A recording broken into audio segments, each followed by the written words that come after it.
का साजरी करायची असते? जयंती साजरी करणे म्हणजे काही दिवाळीचा सण आहे का?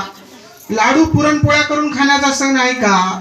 किंवा आमच्यासारखे पांढरे कपडे घालून आलेले लोक माईकवर बोलण्याचा कार्यक्रम आहे का? नेमकं काय आहे हे तुम्हाला समजून घ्यावं लागेल. काय आहे? अण्णाभाऊ साठेचीच आपण का जयंती करत आहोत? आपल्या 5 पिढ्या मेलेल्या एखाद्या आपल्या पुरुषाच्या, आपल्या खानदानातल्या 5 पिढ्यापूर्वी होऊन गेलेल्या एका माणसाचे आपल्याला नावही माहित नाही, परंतु अण्णाभाऊ साठेच्या जयंतीसाठी मात्र आपण इथं का जमा झालेलो आहोत हे पहिल्यांदा जर आपल्याला समजलं तर आपल्या विकासाचे प्रश्न आणि आपल्या समस्येवर आपल्याला काही बोलता येऊ शकतं. आणि म्हणून जयंती का करायची असते?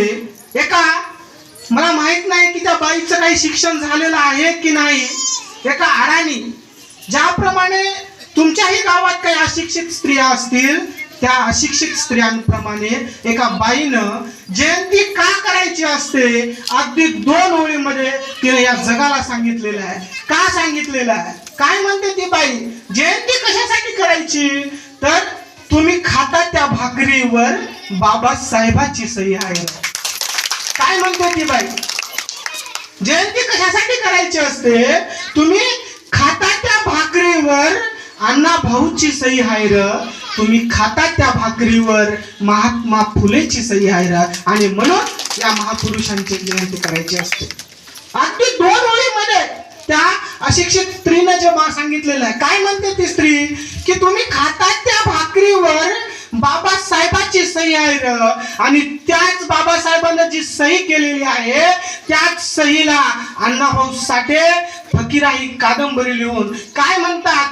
ती लिहिलेली फकीरा ही कादंबरी अण्णाभाऊ साठे बाबासाहेबाच्या टाय कोटाला किंवा त्यांच्या कुठल्याही गोष्टीला बाबासाहेब आंबेडकर ती फकीरा ही कादंबरी बहाल करत नाहीत, तर अण्णाभाऊ साठे म्हणतात की ही कादंबरी, मी माझी ही फकीरा कादंबरी बाबासाहेबाच्या झुंजार लेखनीस अर्पण करत आहे. आणि म्हणून कडूबाई खरात जे सांगतात की आम्ही खातो त्या भाकरीवर बाबासाहेबाची सही आहे र, आणि बाबासाहेब ज्या पेनाने सही करतात त्याच पेनाला अण्णाभाऊ साठे आपली फकीरा कादंबरी अर्पण करतात. हा साहित्याचा जो आहे आणि तो तुम्हाला समजून घ्यावा लागेल, तरच तुम्हाला अण्णाभाऊ साठेंचं साहित्य समजून घेता येईल.